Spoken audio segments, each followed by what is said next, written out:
Welcome to 2 Minutes with Tessa, where we go over some of the questions that come through our Facebook group, email, as well as pay attention to any sort of concerns that we might be noticing that we think might be really important to you.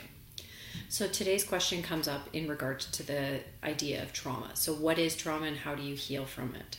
So trauma is such a huge topic because there's so many different ways that you can classify something as being a traumatic event.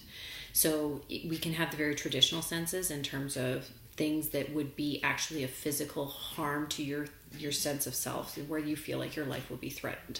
So we think of trauma in situations like war or in abuse situations, or when people have witnessed a very traumatic event like a crash or something like that. However, there's some other things that can still create a traumatic response. And what those are basically, what we would be looking for more so in those cases is how the body is responding.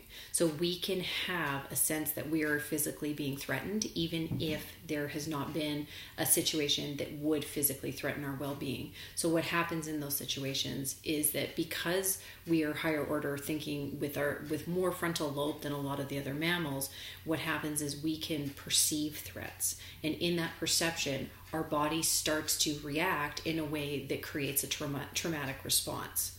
So things that you might notice if you're having a trauma response include your heart rate increasing, your sweat response increasing, your digestion stopping, so really sore stomach and things like that. And so this is obviously something can be traumatic, but then where we worry about long-term consequences is if you notice that you keep on reliving that situation over and over again.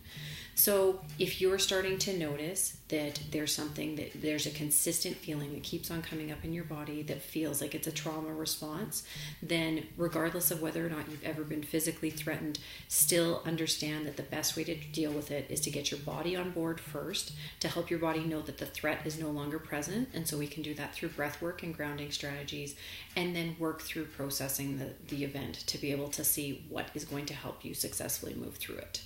So hope that helps, and if there's anything further you want to know, feel free to send us a question or email us and set up an appointment. Take care.